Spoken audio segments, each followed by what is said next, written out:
Hi guys! I'm Kevin with you, Viray, and this is Jonathan Andres. So, one thing today, I'm gonna tell you how to create an awesome lace. Here's gonna do, okay? Are you tired of those boring laces, like so hard to lace that you can't even imagine how to lace it? So, we have 3 tips and 3 ways to create some awesome laces. Okay guys, see you in a bit. Method was popular for Vans and any other kind of skate shoes, also referred to as a leader lacing or fashion lacing. This variation of straight line lacing eliminates the underlying diagonals, which looks neater, plus relieves pressures on the top ridge of the foot.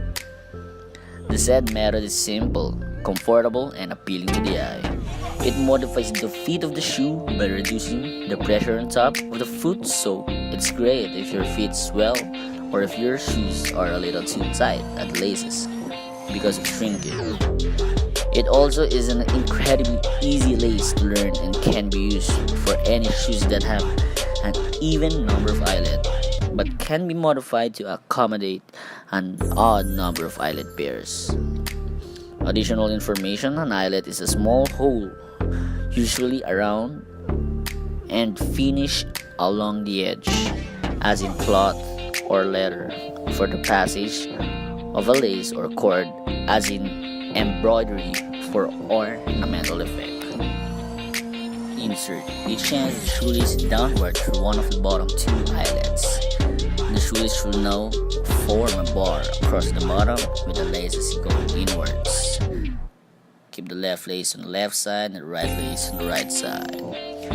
Feed the right lace under the shoe so that it pops out of the second eyelet on the right side. Hiding the inner lacing is what gives this technique its unique look.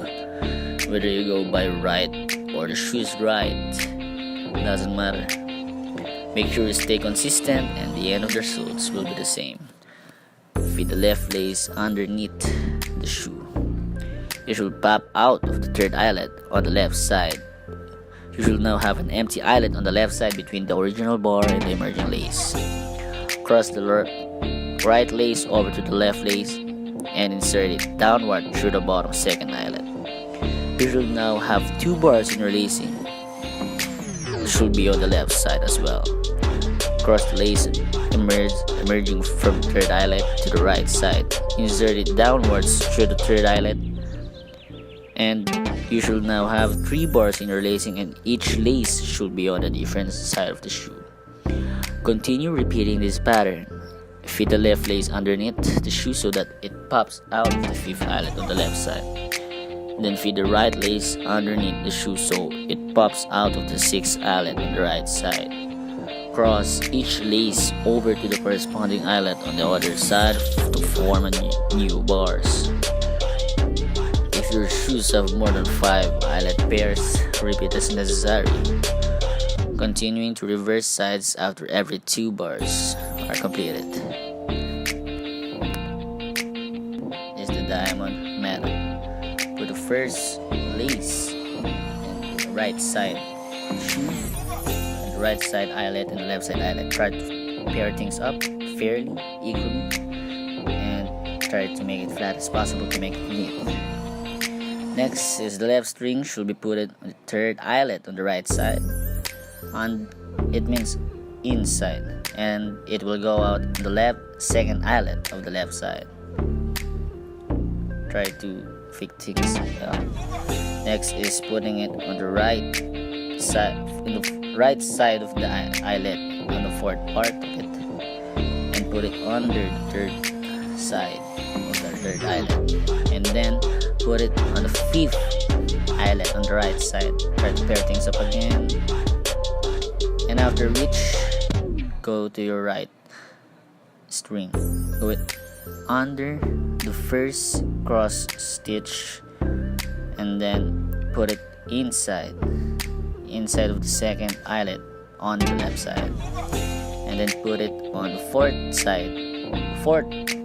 eyelet of the left side, and put it under the second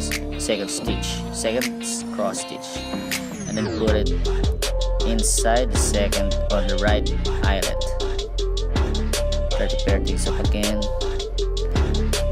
and then things might get tricky, but put it under the third and the fourth place, going directly to the third eyelet of the right side, and then put it under the last cross stitch, and then put it inside of the left fifth part of the eyelet.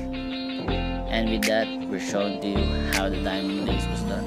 You might get tricked, but it's easy as taking your science exam. Okay, let's start the third aspect or third way of creating your laces. It is the cross lacing. Well, first is to insert each end of the shoelace downward through the bottom eyelets. Push both ends of the shoelaces through the eyelets closest to the tube of the sneaker. The shoelace should be now form a bar across the bottom with the laces going inwards. Pull the ends of the laces up over the bar and then downward to the toe. Cross the right lace over to the left side and insert it down through the second eyelet, going up the shoe. The right lace should now be crossing the tongue of the shoe with the left lace emerging from between the bar and the cross lace.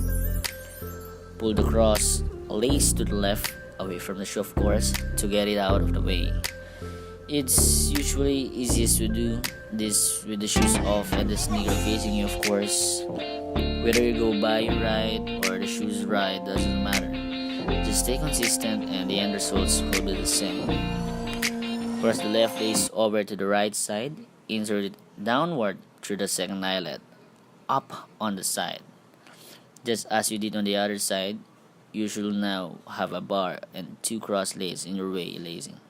Pull the newly crossed lace to the right, away from the shoe to get it out of the way.